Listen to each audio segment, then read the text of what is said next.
Hello everyone, welcome back to nursing ignite where preparation meets your confidence। आज हम start करने वाले हैं एक बहुत ही इंपॉर्टेंट सीरीज जिसका नाम है राइज एंड रिवाइज सीरीज। इसके थ्रू हम जितने भी नर्सिंग कॉम्पिटिटिव एग्जाम है उनसे रिलेटेड एमसीक्यू सॉल्व करेंगे और आपकी थ्योरी को स्ट्रॉन्ग करेंगे, आपके कॉन्सेप्ट्स को स्ट्रॉन्ग करेंगे। क्योंकि एमसीक्यूज केवल कॉन्सेप्ट बिल्ड नहीं करते, हमें एक कॉन्फिडेंस भी देते हैं कि हम क्वेश्चन प्रैक्टिस कर पाए, हम हमारे राइट आंसर तक पहुंच पाए, हम हमारी एक्यूरेसी को मेंटेन कर पाए, हम हमारे टाइम को मैनेज कर पाए। So MCQs is very important part in your competitive exam preparation. So MCQs को समझने के लिए क्या क्वेश्चन आते हैं, कैसे उसे हमें डील करना है, कैसे उसे सॉल्व करना है, इसलिए हमने स्टार्ट करी है एमसीक्यू सीरीज जिसका नेम है राइज एंड रिवाइज। आज हमारी सीरीज 1 होने वाली है जिसमें हम एमसीक्यू सॉल्व करेंगे और उनके कॉन्सेप्ट्स को समझेंगे, साथ साथ उसकी थ्योरी भी समझेंगे एंड पैथोफिजियोलॉजी से डील करेंगे। इसके साथ साथ हम आगे की सीरीज में टॉपिक वाइज क्वेश्चंस भी सॉल्व करेंगे, सब्जेक्ट वाइज क्वेश्चन सॉल्व करेंगे जो कि आपके एग्जाम के लिए बहुत हेल्पफुल होंगे। सो आइए स्टार्ट करते हैं हमारी series. So start with the first question. All of you please read the question. Question क्या बोल रहा है? Which vital sign is most affected first in shock? Option A is temperature, blood pressure, pulse, respiratory rate। क्या होगा आपका correct answer? देखो, जब भी हम क्वेश्चन सॉल्व करते हैं सो हमें मेन चीज पकड़नी है कि क्वेश्चन एक्चुअली में पूछना क्या चाह रहा है। इंपॉर्टेंट थिंग को अंडरलाइन करो। देखो, स्टार्टिंग में चीजें कॉन्सेप्ट समझने की कोशिश करो, एग्जाम का पैटर्न, क्वेश्चन पैटर्न समझने का। यदि आपने क्वेश्चन समझ लिया तो आपने एग्जामिनर का माइंडसेट समझ लिया। तो क्वेश्चन समझना बहुत बहुत इंपॉर्टेंट है, बस रैंडमली पढ़ना नहीं है। सो विच वाइटल साइंस का पूछा है और पूछा क्या है? मोस्ट अफेक्टेड, सबसे ज्यादा अफेक्ट होता है किसमें? First in shock, first in shock. So चलिए हम देखते हैं शॉक क्या होता है हमारा। शॉक की कंडीशन में क्या होगा? ब्लड लॉस हुआ होगा, हाइपोवॉलीमिया हुआ होगा, ठीक है, हम बोल सकते हैं हाइपोवॉलीमिया।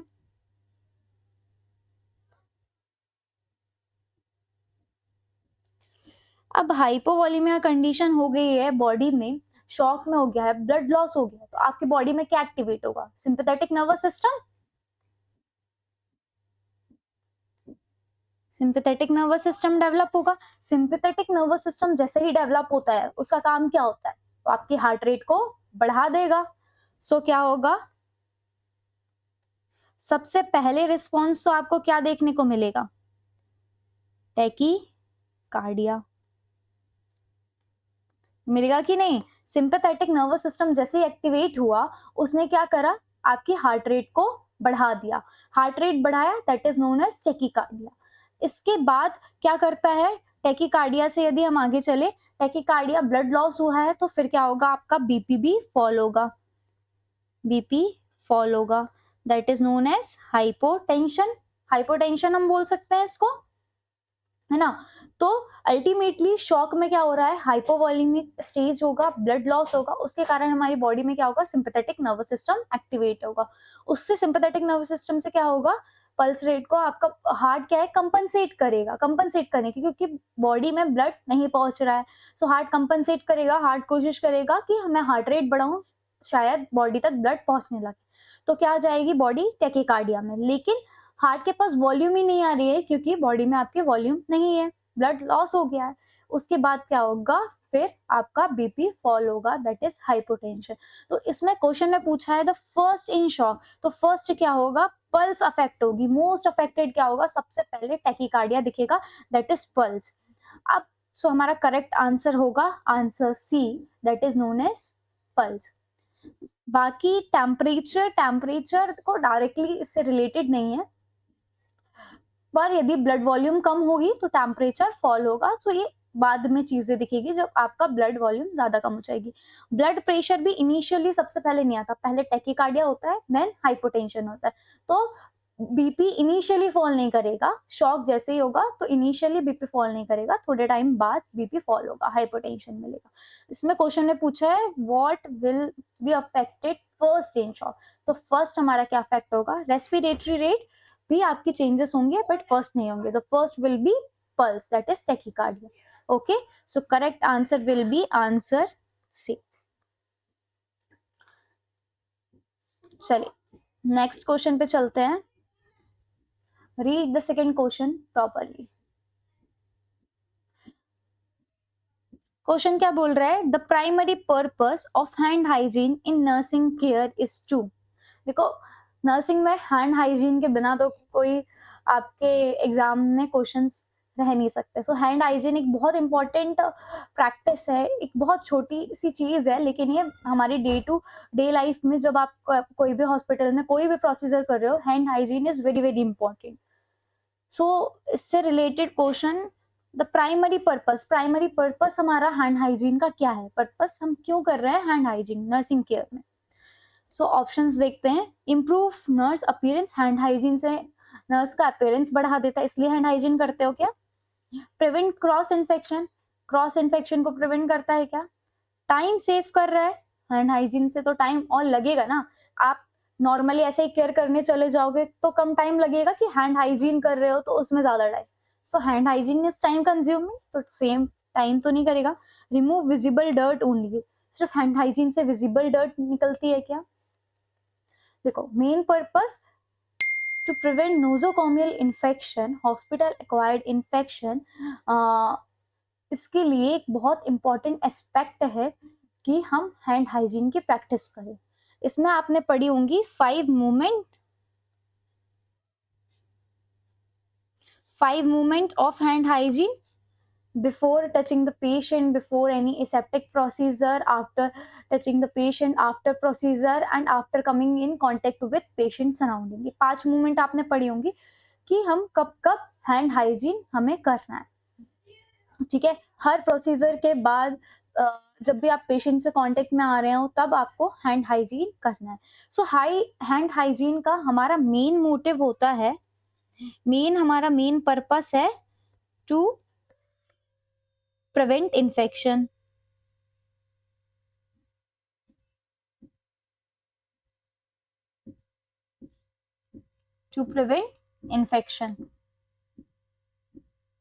इन्फेक्शन को प्रिवेंट करने के लिए, क्रॉस इन्फेक्शन को मतलब एक पेशेंट को यदि हम केयर करके आ रहे हैं और उसी हैंड से विदाउट हैंड वॉशिंग यदि हम दूसरे पेशेंट के पास जा रहे हैं तो हम क्या कर रहे हैं, क्रॉस इन्फेक्शन। एक ज्यादा इन्फेक्टेड पेशेंट था, एक कम इन्फेक्टेड था, बट हमने उसके बाद एक पेशेंट को चेक करने के बाद दूसरे पेशेंट की केयर कर ली विदाउट परफॉर्मिंग हैंड हाइजीन, तो हम दूसरे की लाइफ को रिस्क में डाल रहे हैं, हम उसको क्या दे रहे हैं, nosocomial infection that is known as hospital acquired infection. तो इसलिए मेन मोटिव हमारा हैंड हाइजीन का होता है कि हमें करना है प्रिवेंट इन्फेक्शन। अब तो हमारा करेक्ट आंसर क्या होगा, आंसर बी। लेकिन अदर ऑप्शंस को हम देखते हैं। Improve nurse appearance, hand hygiene से हमारा अपीयरेंस अच्छा हो इसलिए हम कर रहे हैं, नहीं ऐसा कुछ नहीं है। सेव टाइम, मैंने वही बोला कि ये टाइम कंज्यूमिंग है, आप हैंड वॉश करने चाहोगे तो ये टाइम कंज्यूमिंग है, यदि आप डायरेक्टली अदर पेशेंट को देखने जाओगे तो टाइम तो आपका बच रहा है ना, हैंड हाइजीन में टाइम लग रहा है, ठीक है, तो ये सेव टाइम तो नहीं करेगा हमारा। रिमूव विजिबल डर्ट ओनली, क्या हैंड हाइजीन रिमूव करता है विजिबल डर्ट ओनली, नहीं। हैंड हाइजीन में हमारा मेन मोटिव होता है through remove the transient flora, जो बैक्टीरिया है उनको हमें रिमूव करना है, ठीक है। ट्रांजिएंट जो फ्लोरा होता है, जो बैक्टीरिया है, उनको जो माइक्रो ऑर्गेनिज्म है उनको हमें रिमूव करना है, सिर्फ डर्ट को रिमूव नहीं करना है, ठीक है। सो हमें क्या करना है, हैंड हाइजीन परफॉर्म करना है। अब इसमें अलग अलग हैंड हाइजीन होती है, medical hand hygiene, surgical hand hygiene, इसके हम आगे क्वेश्चन से डील करते हैं। So the main purpose is to prevent cross infection, correct answer will be answer B. चले नेक्स्ट क्वेश्चन पे। Read the next question. Which position is best for patient with dyspnea? एक patient है जिसको क्या है, dyspnea हो रहा है, that is known as difficulty in breathing, ये बोल सकते हैं हम।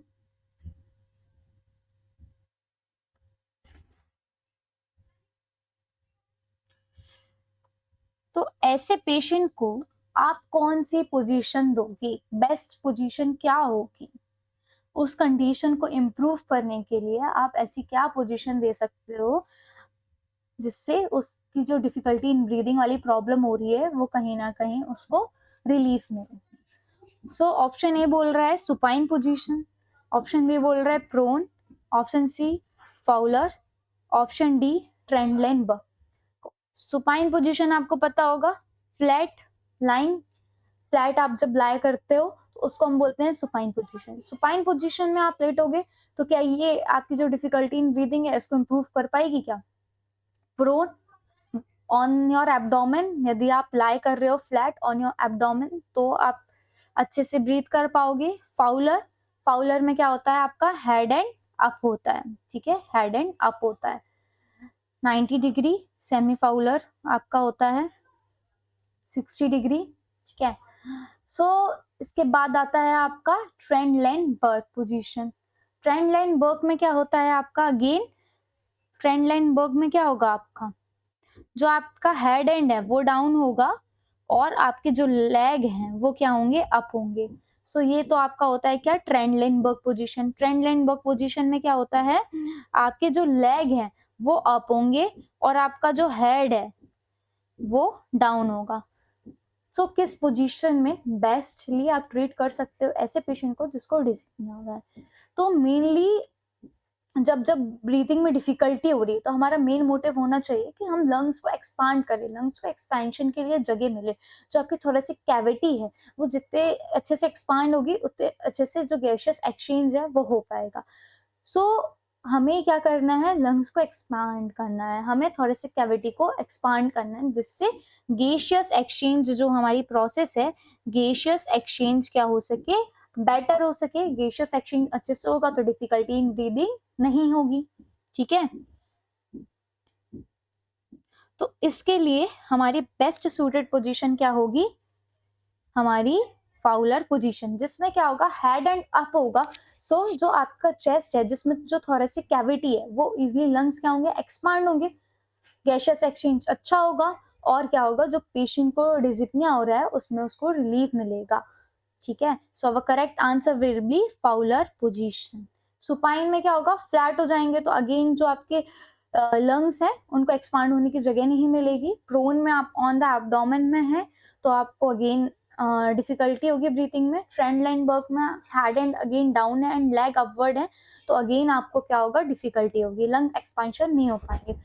For better lung expansion we will provide Fowler position. ऐसे पेशेंट जिनको ब्रीथिंग डिफिकल्टी है we will go with the Fowler, या तो head end up, head end up करना है, ठीक है, हेड एंड अप करना है। So correct answer will be answer C, that is Fowler position, ठीक है। चले नेक्स्ट क्वेश्चन पे।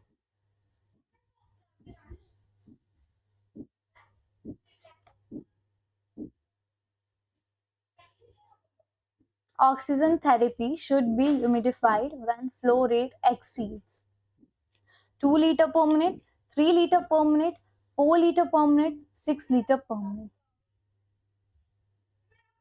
Understand the question carefully. Question बोल रहा है कि ऑक्सीजन थेरेपी आप दे रहे, okay, what you are giving, you are giving oxygen therapy. So उसमें शुड बी ह्यूमिडिफाइड, ह्यूमिडिफाइड आपको करना है मतलब मॉइस्चर उसमें ऐड करना है, ह्यूमिडिफिकेशन मतलब मॉइस्चर ऐड करना है व्हेन फ्लो रेट एक्सीड। ऐसा कितना फ्लो रेट है जब उससे ज्यादा आप फ्लो रेट से एक्सीड जा रहे हो, उससे ज्यादा यदि ऊपर जा रहे हो तो आपको क्या नीडेड है, ह्यूमिडिफिकेशन की नीड है, मतलब मॉइस्चर की जरूरत है। सो क्या रेट होगा, वो क्या होता है, क्या पढ़ा है हमने, मोर देन 4 लीटर पर मिनट। यदि हम ऑक्सीजन थेरेपी दे रहे हैं और ऑक्सीजन थेरेपी में हम 4 लीटर तक तो विदाउट ह्यूमिडिफिकेशन ऑक्सीजन थेरेपी दे सकते हैं, लाइक नेजल प्रोंग से। लेकिन यदि हमारा फ्लो रेट 4 लीटर पर मिनट से ऊपर जा रहा है, सो वी नीड ह्यूमिडिफिकेशन। यदि हमने ह्यूमिडिफायर यूज नहीं करा तो ये क्या करेगा, 4 लीटर से ऊपर हम ह्यूमिडिफायर क्यों यूज करते हैं? टू प्रिवेंट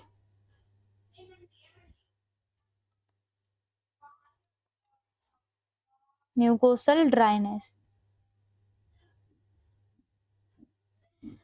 म्यूकोसा को ड्राई होने से प्रिवेंट करने के लिए हम क्या करते हैं, ह्यूमिडिफायर का यूज करते हैं। यदि आप हीटेड ड्राई एयर इनहेल करेगा पेशेंट हाई फ्लो रेट में, तो क्या हो सकता है, म्यूकोसल ड्राई होगा और वहां पर क्या हो सकता है, ब्लीड कर सकता है, इरिटेशन कॉज होगी।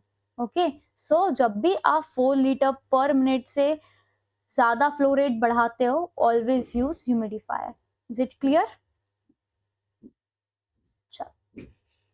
Next question, read it carefully. The first nursing action when aspiration is suspected is to। First nursing action आपका क्या होगा जब आप सस्पेक्ट कर रहे हो क्या, aspiration. Again I am telling you, mark the important points in the question. First nursing action, first चीज आपसे पूछिए कब, व्हेन एस्पिरेशन इज सस्पेक्टेड। यदि कोई पेशेंट आपके पास आ रहा है और आपको ऐसा लग रहा है कि शायद उसने क्या कर रहा है, एस्पिरेट कर लिया है, ठीक है, तो सबसे पहले आपका एक्शन क्या होगा? जैसे एक पेशेंट आ रहा है, आपको लगा एस्पिरेट कर रहा है, सो सबसे पहले आप क्या इंटरवेंशन लोगे, being a nurse? Perform suctioning, suctioning करोगे वो पेशेंट की। एडमिनिस्टर ऑक्सीजन, ऑक्सीजन दे दोगे एस्पिरेट के तो, sorry. Position patient laterally, lateral position दे दोगे, या उसका ऑक्सीजन सैचुरेशन आप चेक करोगे। What will your nursing priority? क्या करना है हमें, देखो, एस्पिरेट करा है मींस जो आपका गैस्ट्रिक कंटेंट है वो कहाँ आ गया है, आपके लंग्स में आ गया है, ठीक है, that is known as aspiration. Aspiration क्या है बेसिकली, कि जो आपका गैस्ट्रिक कंटेंट है, जो आपका फूड है, रिफ्लेक्स बैक होके कहाँ आ गया है, आपके जो विंड पाइप है उसमें आ गया है, that is known as aspiration, ठीक है। या एस्पिरेट में ऐसे पेशेंट जो अनकॉन्शियस होते हैं उनको ज्यादा रिस्क होती है, अनकॉन्शियस है, सो वो क्या अपने जो गैग रिफ्लेक्स हैं उसको प्रिवेंट नहीं कर पाते हैं। हाँ, तो अल्टीमेटली क्या हो रहा है कि कोई भी चीज जो आपका गैस्ट्रिक कंटेंट है, फूड है, वाटर है, यदि आपके लंग्स में या आपके रेस्पिरेटरी ट्रैक्ट में चला जाता है, तो जो जो कॉम्प्लिकेशंस होते हैं उनको हम एस्पिरेशन बोलते हैं। मोस्टली जो अनकॉन्शियस पेशेंट रहते हैं, जो कोमेटोस पेशेंट हैं, जो एनजीटीयू फीडिंग ले रहे हैं, सो उनमें हाई रिस्क होती है एस्पिरेशन की। और एस्पिरेशन के बाद क्या हो सकता है, एस्पिरेशन निमोनिया हो सकता है, सो ये फर्दर कॉम्प्लिकेशन। तो एस्पिरेशन आप सस्पेक्टेड है कि पेशेंट रिस्क में है एस्पिरेशन के, या इसने एस्पिरेट कर लिया, तो सबसे पहले आप डायरेक्टली सक्शनिंग करोगे क्या, ऑक्सीजन देंगे क्या? ऑक्सीजन देने से वो जो एस्पिरेटेड आइटम है वो तो नहीं निकलेगा, ठीक है। Position patient laterally, check oral oxygen saturation. तो सबसे पहले आपका फर्स्ट प्रायोरिटी पूछ रहे हैं, तो सबसे पहले आप क्या करते हैं, सबसे पहले हम देंगे पेशेंट को पोजीशन। पोजीशन, यदि ऐसे कोई भी पेशेंट जो कि हाई रिस्क है एस्पिरेशन के, हमेशा हम उसमें क्या करते हैं, साइड लेटरल पोजीशन देते हैं। साइड लेटरल क्यों देते हैं, जिससे यदि कोई भी सिक्रीशंस है, कोई भी सिक्रीशन यदि आउट हो रहे हैं, तो वो क्या हो जाए, माउथ से लेटरल पोजीशन में यदि पेशेंट रहेगा तो वो क्या हो जाए, बाहर निकल जाए, ना कि वो लंग्स में पेशेंट एस्पिरेट कर पाए। सो इसलिए position is very very important. सबसे पहली हमारी नर्सिंग प्रायोरिटी होगी to provide position to the patient, और उसमें लेटरल पोजीशन मतलब साइड लाइन पोजीशन आप देना है, जिससे जो भी आपके सिक्रीशन है, सलाइवा है, वो सब क्या हो जाए, साइड लेटरल पोजीशन से माउथ से आउट हो जाए। सो इससे तो हम क्या कर सकते हैं, प्रिवेंट कर सकते हैं रिस्क ऑफ एस्पिरेशन, और यदि एस्पिरेशन है तो सबसे पहले हम क्या करेंगे, पोजीशन देंगे। आफ्टर पोजीशन फिर हम जा सकते हैं कि हम सक्शनिंग पे जाएं, फिर यदि ऑक्सीजन सैचुरेशन ड्रॉप हो रहा है तो फिर हम ऑक्सीजन दे सकते हैं ऑक्सीजन सैचुरेशन को चेक करते हुए। पर हमारी first priority is to prevent aspiration, or in the case of suspected aspiration is to provide position, that is side lateral position. Okay, so correct answer will be answer C.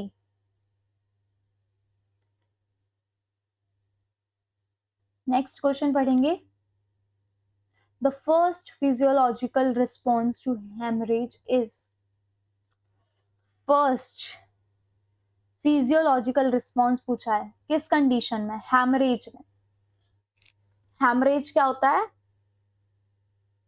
Haemorrhage is blood loss, ठीक है, blood loss हो रहा है, आपका bleeding हो रही है and blood loss हो रहा है, तो उसमें सबसे फर्स्ट फिजियोलॉजिकल रिस्पॉन्स क्या होगा।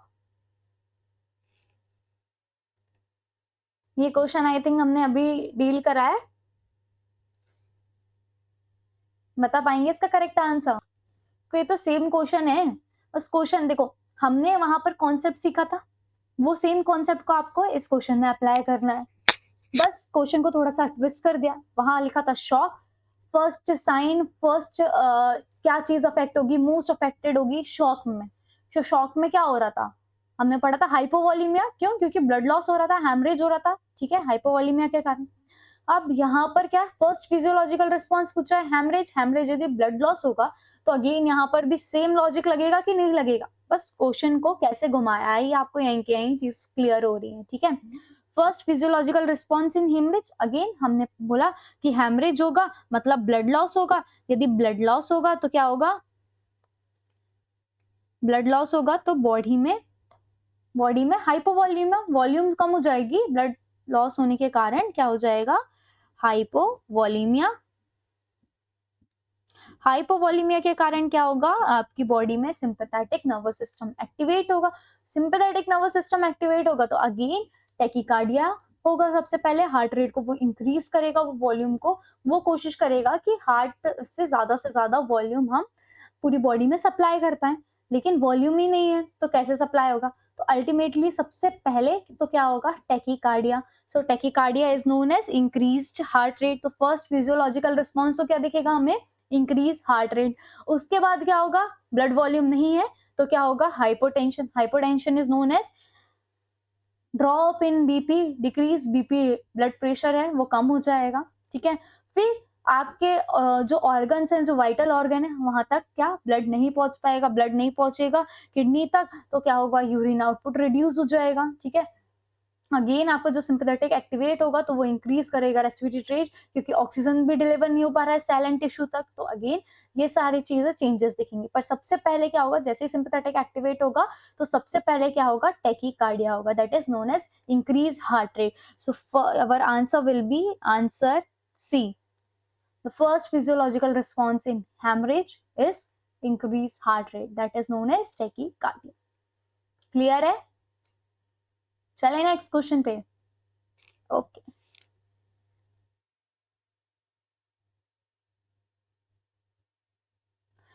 while taking oral temperature the thermometer should be placed।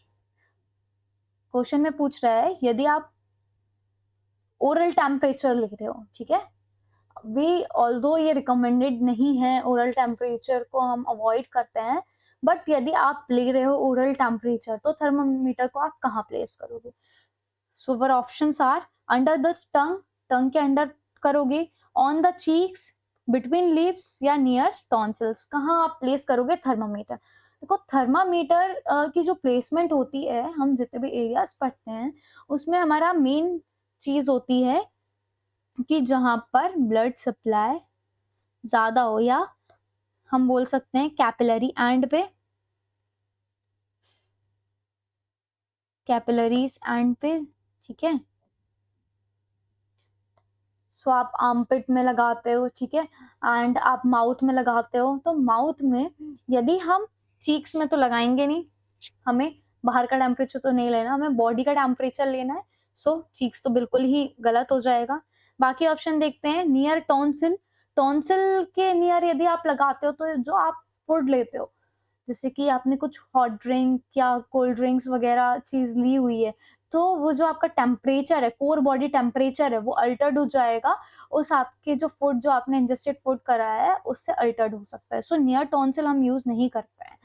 Even यदि आप ओरल टेम्परेचर ले रहे हो, तो आपको इंस्ट्रक्ट करना है कि 10 टू 15 मिनट पहले तक ना हॉट ड्रिंक्स, कोल्ड ड्रिंक्स वगैरह अवॉइड करना है। उसके बाद आप कोर बॉडी टेम्परेचर ले सकते हो। सो नियर टॉन्सिल से क्या हो जाएगी, हमारी जो रीडिंग है वो अफेक्ट हो जाएगी। बिटवीन लिप्स, लिप्स के बिटवीन में लगाओगे तो क्या हो जाएगा कि एयर एक्सपोजर होगा, एनवायरमेंटल एयर एक्सपोजर होगा, तो अगेन आपकी जो टेम्परेचर रीडिंग है वो क्या होगी, अल्टर होगी। ठीक है, तो हम कहाँ यूज करेंगे, under the tongue. Under the tongue is our correct answer. Under the टंग हम क्यों यूज करेंगे, क्योंकि आपके जो टंग है उसके नीचे क्या होती है, बहुत सारी कैपिलरीज होती हैं। ठीक है, सो वहां पर क्या होगा, रिच ब्लड सप्लाई होगा और एक क्लोज एरिया मिलेगा, जहां पर जो एनवायरमेंटल एयर है उससे आपकी जो रीडिंग है वो अल्टर नहीं होगी। So our best reading can be take from under the tongue. यदि आप माउथ से ओरल टेम्परेचर ले रहे हो तो सबसे अच्छे से आप कहाँ से ले सकते हो, अंडर द टंग। क्लियर है? correct answer will be answer A. चले आगे, ये तो सबको पता होगा।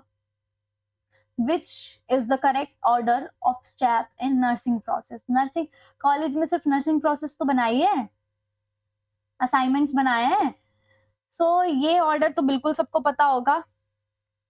क्या होना चाहिए ऑर्डर,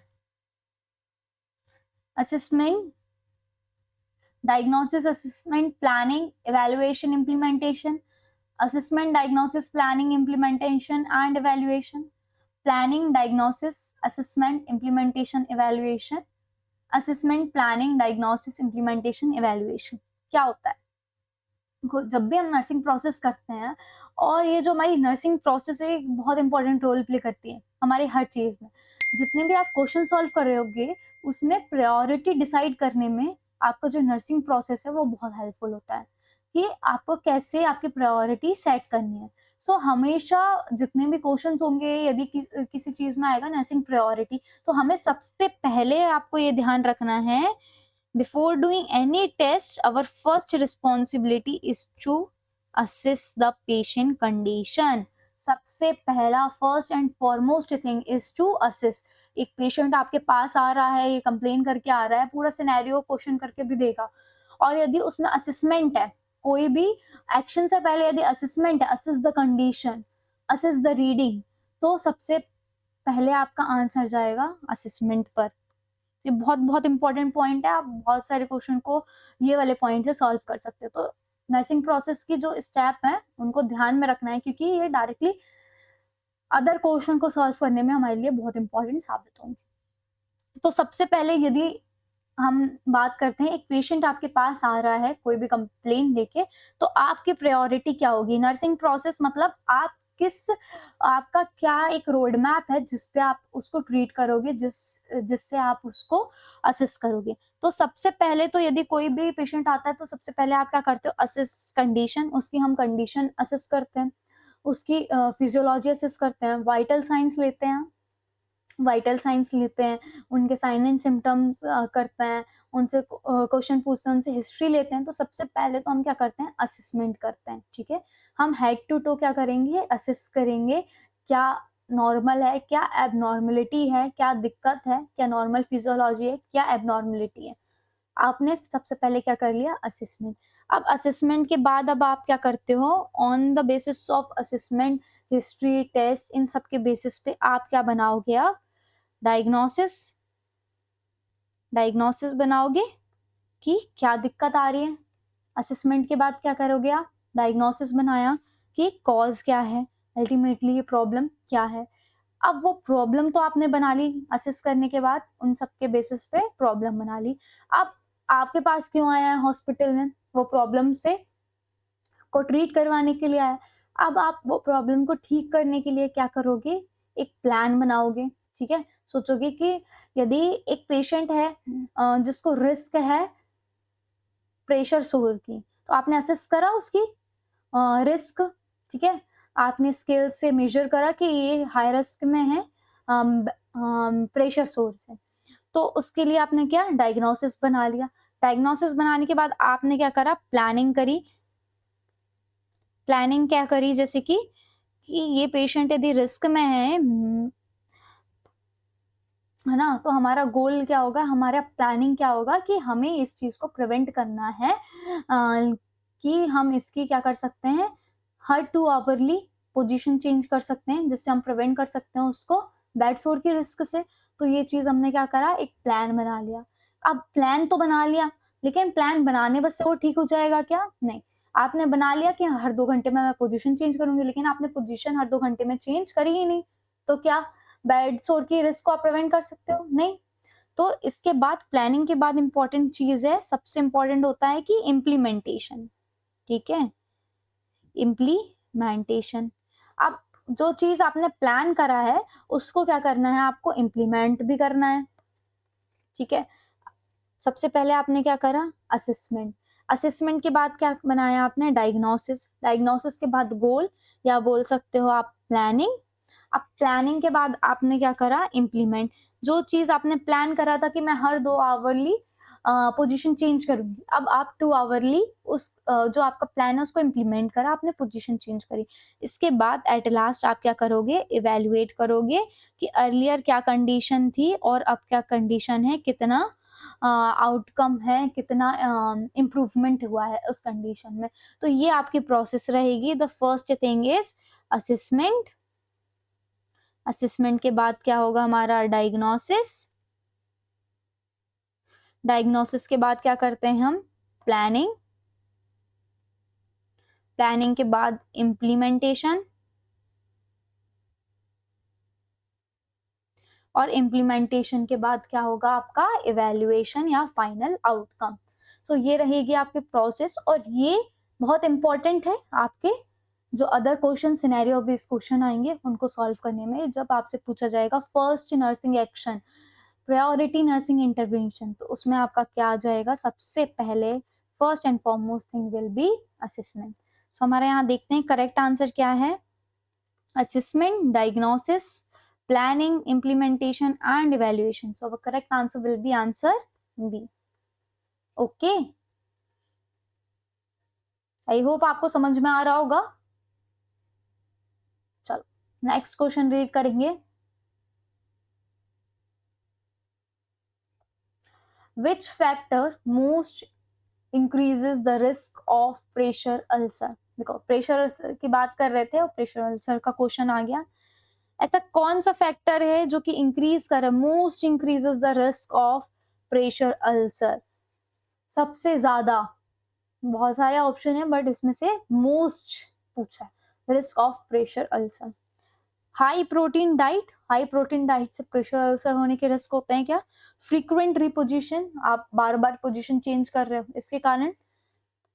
इमोबिलिटी, एक ही पोजीशन में आपने रख रखा है पेशेंट को। गुड सर्कुलेशन, क्या चीज होगी जो इंक्रीज कर रही है आपकी रिस्क ऑफ प्रेशर अल्सर? देखिए प्रेशर अल्सर क्यों होता है,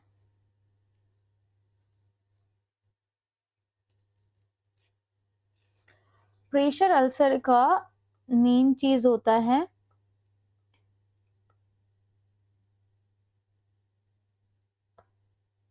प्रेशर अल्सर की। यदि हम बात करें नाम में प्रेशर अल्सर या प्रेशर सोर, ऐसा अल्सर जो कि प्रोलॉन्ग प्रेशर के कारण बना है ना। एक पर्सन है, ठीक है, यदि वो लाई कर रहा है, ठीक है, और एक पर्टिकुलर उसकी जो पोजीशन है उसमें क्या हो रहा है, जो उसकी बोनी प्रोमिनेंस है वो वहां पर क्या कर रही है, प्रेशर लगाए हुए हैं। प्रेशर लगाने के कारण क्या हो रहा है, वहां पर इश्चीमिया, ब्लड सप्लाई नहीं हो पा रही है, ठीक है, ब्लड सप्लाई नहीं पहुंचेगी, सेल तक नहीं पहुंचेगी, सेल हाइपोक्सिया होगा, वहां सेल डेथ हो जाएगी। और सेल डेथ के कारण क्या हो जाएगा, वहां पर इन्फ्लेमेटरी रिस्पॉन्स आने लगेंगे। इन्फ्लेमेटरी रिस्पॉन्स के कारण वहां पर क्या बन जाएगा, अल्सर बन जाएगा।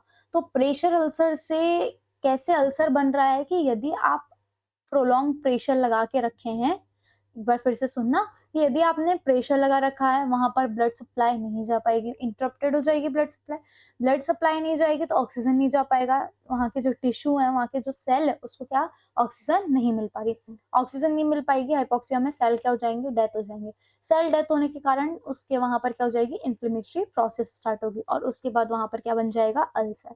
तो प्रेशर अल्सर एक तो सबसे इंपॉर्टेंट रीजन प्रेशर से होता है।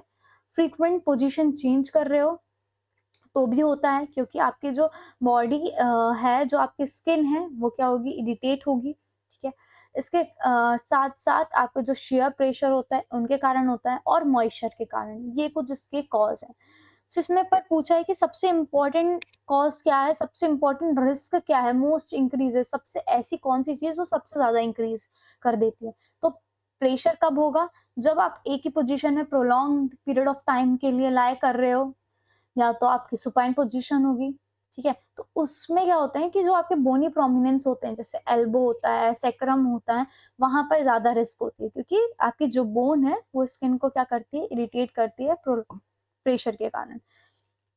हाई प्रोटीन डाइट नहीं, जिसको यदि प्रेशर अल्सर हो रहे हैं तो हम उन्हें प्रोटीन लेने बोलते हैं, अच्छी डाइट न्यूट्रिशन इंप्रूव करने बोलते हैं। हाई प्रोटीन डाइट के कारण तो अल्सर नहीं होता है।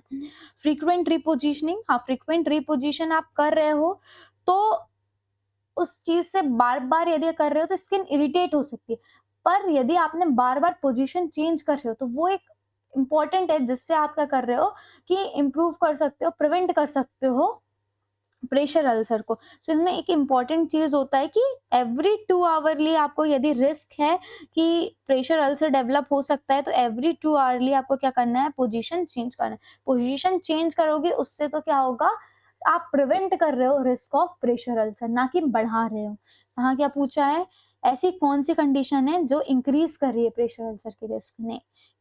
फ्रीक्वेंट रिपोजिशन, पोजीशन चेंज करने से तो आप क्या कर रहे हो, इंप्रूव कर रहे हो, है ना।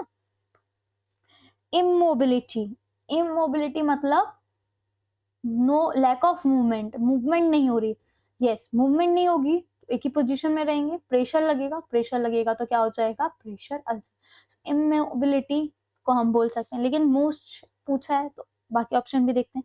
गुड सर्कुलेशन नहीं, हमने बोला अल्सर क्यों हो रहा है, क्योंकि वहां पर क्या हो गया, इश्कीमिया हो गया है और सेल डेथ हो गई है, सेल नेक्रोसिस हो गया, इसलिए अल्सर हुआ। यदि सर्कुलेशन अच्छा होगा तो सेल डेथ होगा ही नहीं, अल्सर नहीं बनेगा। तो गुड सर्कुलेशन है तो भी हमारा प्रेशर अल्सर नहीं होगा। सो हमारा सबसे ज्यादा रिस्क फैक्टर क्या है प्रेशर अल्सर का, अवर answer will B immobility. Immobility है पेशेंट एक ही पोजीशन में प्रोलॉन्ग पीरियड ऑफ टाइम के लिए, अनकॉन्शियस पेशेंट में जो कोमा पेशेंट होते हैं, पैरालाइटिक वाले जो पेशेंट होते हैं जिनको पैरालिसिस हो गया है, सो ये सब मोस्टली प्रोन होते हैं प्रेशर अल्सर के रिस्क में। इसमें हमें क्या इंटरवेंशन लेना है, change position frequently in every 2 hour. Okay, correct answer will be answer C. चलिए नेक्स्ट क्वेश्चन पढ़ते हैं।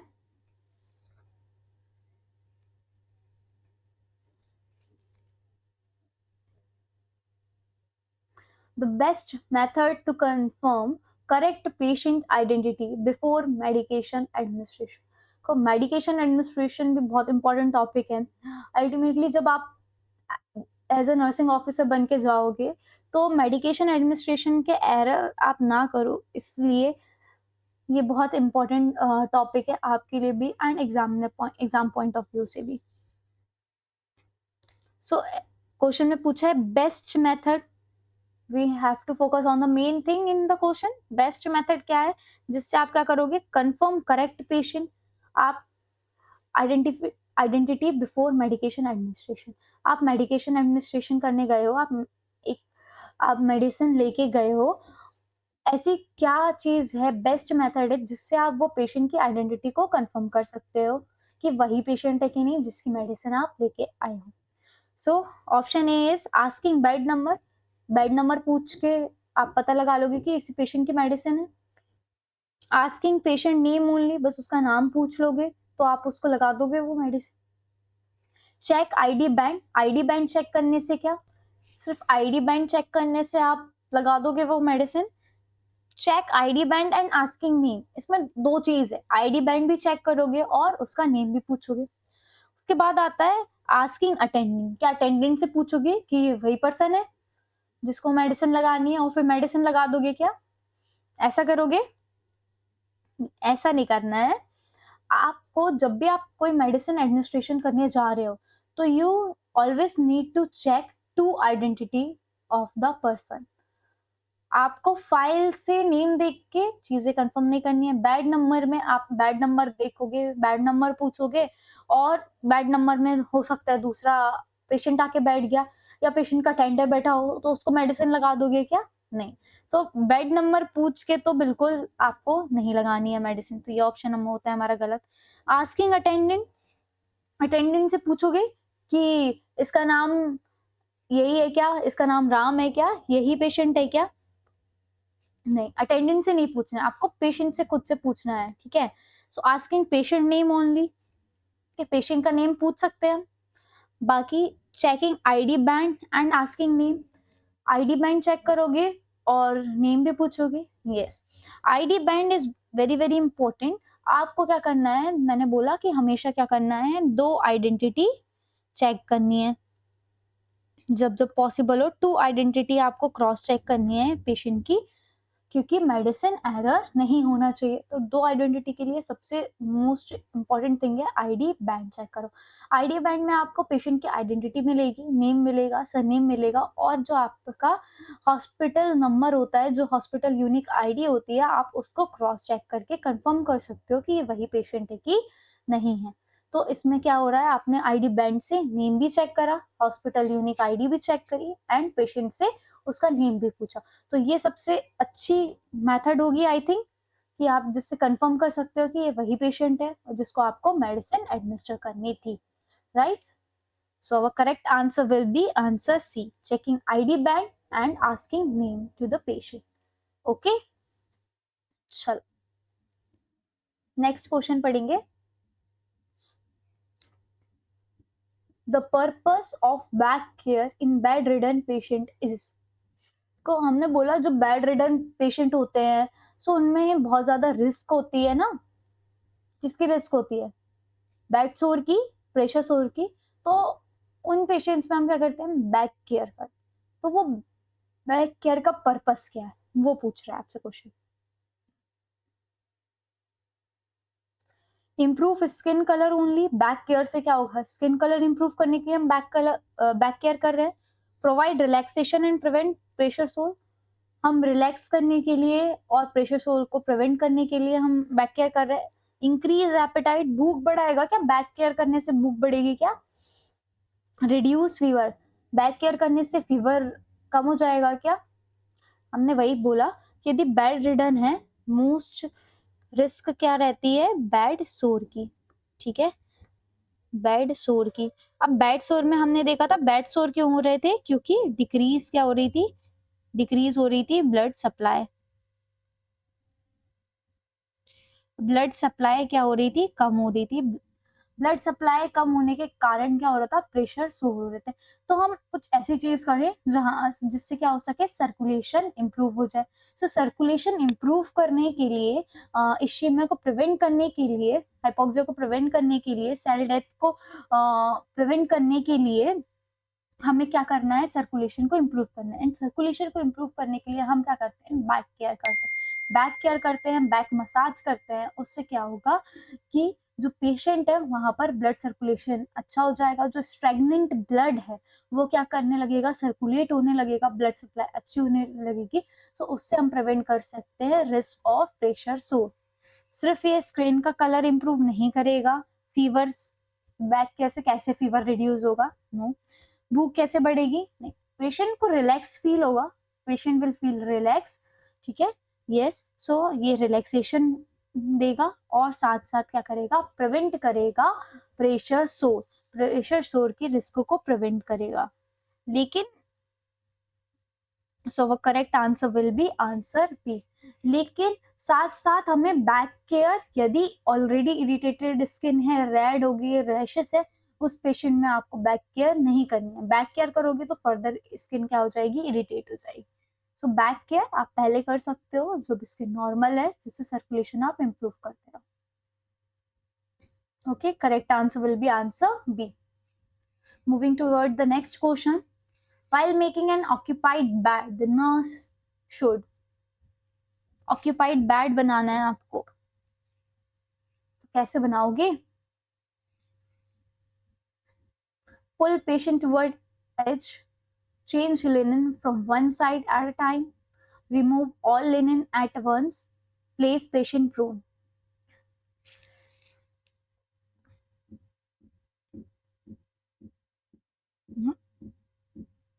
बेड मेकिंग तो करी होगी, तो आपके से बेड मेकिंग का ही पूछ रहा है कि एक ऑक्यूपाइड बेड है. ऑक्यूपाइड बेड मतलब ऐसा बेड जिसमें ऑलरेडी पेशेंट है, ऑक्यूपाइड है.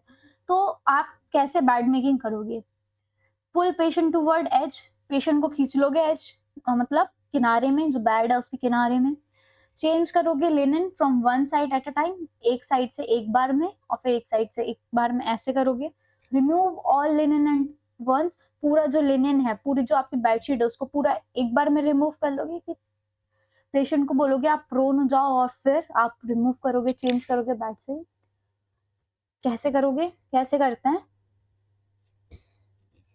देखो, प्रोन पोजीशन में हम पेशेंट को नहीं कर सकते. अगेन ब्रीथिंग डिफिकल्टी हो सकती है, रिस्क ऑफ इंजरी हो सकती है. सो प्रोन पोजीशन में वो क्या होगा, अनकंफर्ट होगा और रिस्क ऑफ इंजरी बढ़ सकती है. तो पेशेंट को प्रोन पोजीशन में हमें नहीं बोलना है. पुल पेशेंट टुवर्ड एज, पेशेंट को पूरा खींचोगे एज तक. यदि पेशेंट आ जाएगा, यदि उसमें बॉडी कंट्रोल नहीं होगा तो वो पेशेंट क्या कर सकता है, फॉल हो सकता है ना. रिस्क ऑफ फॉल, आप इंजरी कर सकते हो cause.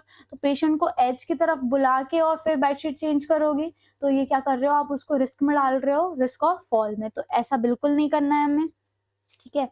Remove all linen at once, पूरे लिनन, पूरा बेडशीट को एक बार में निकाल दोगे. पूरा लिनन एक बार में निकाल दोगे तो उससे क्या होगा कि जो पेशेंट है वो पूरा एक्सपोजर हो जाएगा, कोल्ड का एक्सपोज हो जाएगा, ठीक है. तो उसको जो वार्मथ है वो नहीं मिलेगी. पूरा एक बार में नहीं निकालना है. सो आप क्या करेंगे, चेंज लिनन पहले क्या करेंगे, पेशेंट को बोलेंगे हाफ साइड आप कब हो जाइए, पहले हाफ बेडशीट करेंगे, एक साइड से बनाएंगे, फिर पेशेंट को इस साइड ट्विस्ट होने बोलेंगे और साथ इस साइड से अगेन आप हाफ बेडशीट को प्रिपेयर करेंगे. तो आपको कैसे करना है, change linen from one side at a time, एक बार में एक साइड से आपको क्या करना है, बेडशीट को स्प्रेड करना है एंड अदर साइड से अदर टाइम में. सो हमारा करेक्ट बेडशीट चेंज करने का क्या होगा, change linen from one side at a time. ठीक है, correct answer will be answer B.